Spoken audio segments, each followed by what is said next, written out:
Today we're at the Rubicon Trail. We've made it all the way up to Observation Point. With me today is Bailey and her 1997 4Runner.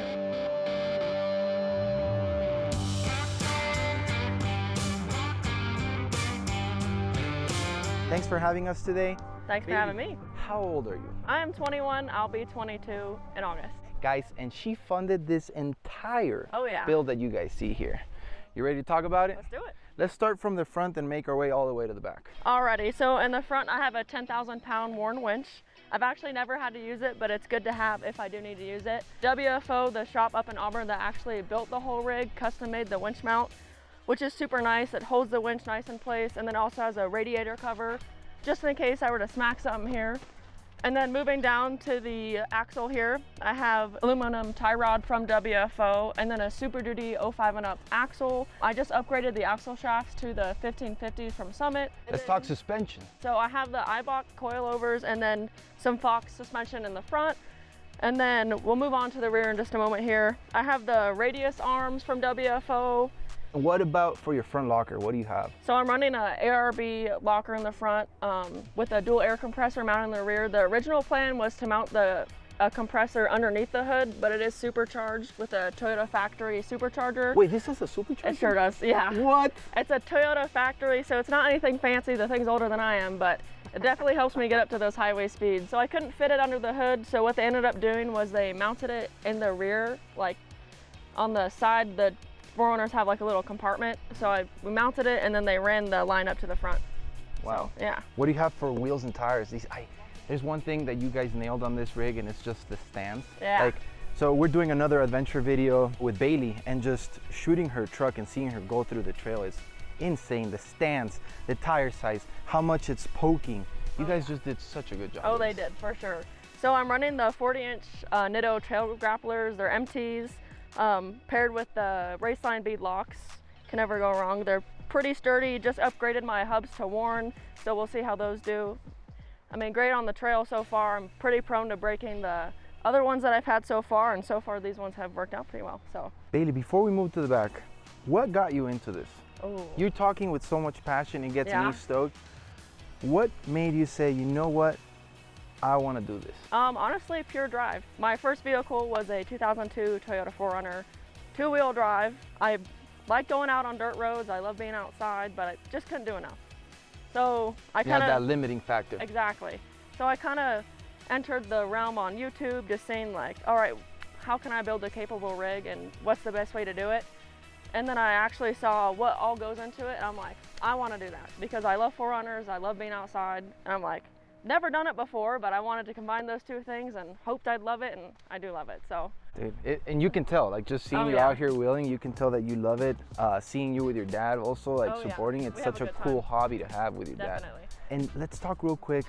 How did you fund this? You're 21, you're sort of just starting life, like you knew you wanted this. How did you make it happen? So I didn't know exactly this was my goal. I first started working when I was 16, first job was Subway, and Dad taught me how to be a good saver, so I saved and saved, didn't have anything intention in mind to purchase a big purchase like this. And then idea came to mind, and then I had the funds to do it, so I pulled the trigger, and here we are. That's such an awesome story. On behalf of everyone, I think you're a true inspiration. Baby. Heck yeah, and it's just fun. Like, I love seeing other females out on the trail doing the same thing, so it's fun to be inspirational, and then vice versa, they inspire me as well. Since you mentioned that, have you met a lot of people out here on the trails? I mean, I've only been out a few times. When my dad and I come, we'll come weekdays most of the time. Last time we met some cool guy in a Jeep, we made friends, hung out with him all day. But most of the friends I've met via Instagram, a lot of these guys too, so. Let's keep on with the build. Sure. Let's talk sliders. What are these? Alrighty, so these are the All-Pro rock sliders from Trail Gear. I wanted something that had a kicker in the rear so I can like swivel around rocks, and something that's slightly turned up but not completely flat. You would think the kick out is not enough, but it's doing its job. It's perfect. I've used it several times on this trip, kicking me out from rocks so I don't hit any of the side panels or anything in the back. It's so nice to see how that works. Oh, it is. What do you have for your transfer case and transmission? Let's geek out with that. So transmission, stock transmission, but about 2 or 3 months ago, I went ahead and upgraded it to a 4-speed Atlas, which offers a lot of low-end torque compared to what I had before. I believe the stock transfer case ratio is a 2.8 to 1. And then this one, when it's in 4-wheel drive engaged, it's a 3.8 to 1. And then since it's the 4-speed, I have another set of planetary gears, so I can go low, which gives me a 10 to 1 ratio. And I can go up something real steep and foot off the gas and everything. She'll just go. How good does that feel? It's awesome, because when I had the stock transfer case, it was a lot of giving it a lot of gas, and then it would lurch, and then have to give it a lot of brake. So that was more difficult on the trail, but ever since upgrading it with this thing, it's been awesome.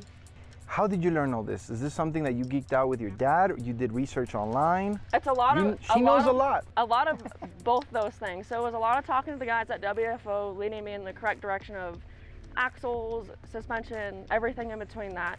And then my dad and I will sit and watch YouTube videos all the time, like, all right, like, should I go Atlas? Should I go Marlin? Should I get a doubler? Like, there's so many options out there, and just choosing what the best one is for this rig is a lot of Q&A, a lot of YouTube, a lot of thinking, but.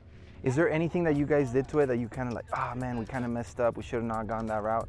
No. No? Honestly, no. Like, from here, it's just, I want to do more. Like, eventually I want to do a roll cage on the inside, maybe PRP seats. It's a never-ending project, but that's the best part of it, too. Hey, when you need PRP seats, let me know. Oh, heck yeah. I know a guy. Really? Yeah. Heck yeah, let's do it. What do you have for your suspension back here? Alrighty, so I have the Fox Shocks 2.0s with the 63-inch Chevy leaf springs in the rear. Those things are beefy. They are beefy, and that's kind of the set WFO likes to go with. People say that leaf springs party harder, and I definitely think they do. How long did it take you to build this? So I bought it over a year ago, back in last February, I believe was the month I bought it. And then it took me a few more months to save up the funds to actually send it to the shop and get everything going. It took the shop about a month and a half to actually get the full build going. And fun fact of the day, today, exactly a year ago, is the day that it was completely finished being built. No way. Yeah. Oh, it's birthday. It's birthday, exactly. Yeah. And how long did it take you to find a 4Runner in such a mint condition? Because this thing is, like, guys, inside, the leather, like, it's really good condition. So that took me about 6 months. 6 months. And where did you locate it? Facebook Marketplace. It was a single-owned vehicle of people who were in their 80s, bought it when they were about to retire, I'm guessing. So super nice, one owner, probably put into 4-wheel drive twice in its entire life. So super clean body. Bailey, exactly. Slapping crazy stuff to it, and that's awesome. That's a really cool story. That's 6 months, guys. You see, that's determination. Yeah. She wanted it, and she made it happen. For sure. I had been looking, and I had went to look at plenty of other 4Runners, but I knew in my mind they weren't the perfect one, and then I stumbled upon this one, and I just knew. Kind of low mileage for a 3.4 V6. How many miles? I bought it with 143,000. Wow. Yeah. Man, that's pretty good for this. Exactly. For 97? Yeah. Wow. A lot of them, you're seeing them at Now I'm going to start looking at Facebook Marketplace like a lot. That's the place to go for sure. Yeah. Yeah. Well, actually, that's where I got the 85 pickup. Don't go to Facebook Marketplace, fellas. That's a danger zone right there. Oh, yeah? Hey, you win some, you lose some, right? Yeah. And then for the solid axle, what did you go with? So that's a 14 bolt in the rear. Along with that, it also has a grizzly locker. It does a trick. It kind of just turns on and turns off when it needs to. The way that they build it, right? Oh, yeah. Because a lot of it is the research that you guys did, what you guys requested for. You guys were able to really learn it with them. While we were doing it, exactly. Yeah. And it all just came together so 100%. Nice. Bailey and her dad like sort of build this thing in such a clean way where it's stock, right? Like, was that one of the goals that you? That was part of that goal. Was I had already dumped so much money into it. I didn't quite have the funds to go, full armor with front and rear tube bumpers. So we ended up keeping the OEM bumpers, and I love the look because it's just so different, and they're actually. Like, I've been whacking this bumper this entire trip, and it looks damaged, but it's still there and it's maintained.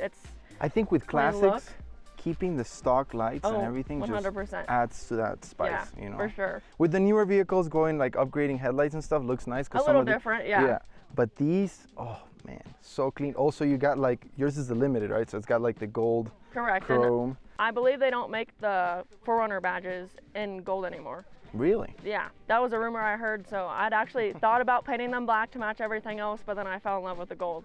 So Bailey, you did mention roll cage. What's next, and where do you see yourself, let's say in a couple years with this rig? Oh, so I definitely want to do a roll cage. It'd be cool to link it in some sort of way so I can get more flex, but at that point I'd have to have a truck, a trailer. It'd be nice to have all those things so I don't have to drive it to the trail and then drive back. And I always say enjoy the process, right? Exactly. Don't rush it. Yeah. You got it to where it is now. It's doing its thing. You obviously you're getting your seed time in. Oh, 100%. Right? Oh, yeah. How confident are you with your seed time that you've gotten so way far? More confident. So last year, the first actual full trail I did and like first wheeling trip was for Jeepers Jamboree. And that was the first time I actually sat down in the seat and did something I'd never done before. And I was very nervous. He spotted me through almost everything, even like the super small stuff. And then I jumped back, I was actually thinking about it today. The experience and confidence that I have gained since last year skyrocketed. Every now and then I'll still need to spot on the more hairy spots, but I feel so much more confident. We're here on the Rubicon today. You're about to fully complete it. Yes. What's next on your bucket list of trails? Oh, I really want to hit Utah. I'd have to truck and trailer it there, but I've heard Utah and Moab area has a bunch of fun stuff. Heard it's pretty gnarly, it's but nice. You're gonna have a blast I out want there to do in it. Utah. Oh, heck yeah. That's awesome. And then what's that big trail that you guys have up here in North Cal? Fordyce? Fordyce. Oh yeah, so I've never completed that entire trail. The Winch Hills are labeled as super difficult, but I'm actually completing that whole trail with Sierra Trek in beginning of August. What advice would you give to someone that's just starting out, that's just getting into this hobby, that, you know, can see that it's expensive, right? What advice would you give them? Number one key advice I'd say is save up your money, do it all at once, and do it the right way the first time. Because I have friends who have rigs and they'll piece them together with parts they don't completely want, but parts they can afford at that time. But if you sit out, even wait a whole season and save up your money to buy something exactly that you want, and then you'll have the perfect rig in your eyes.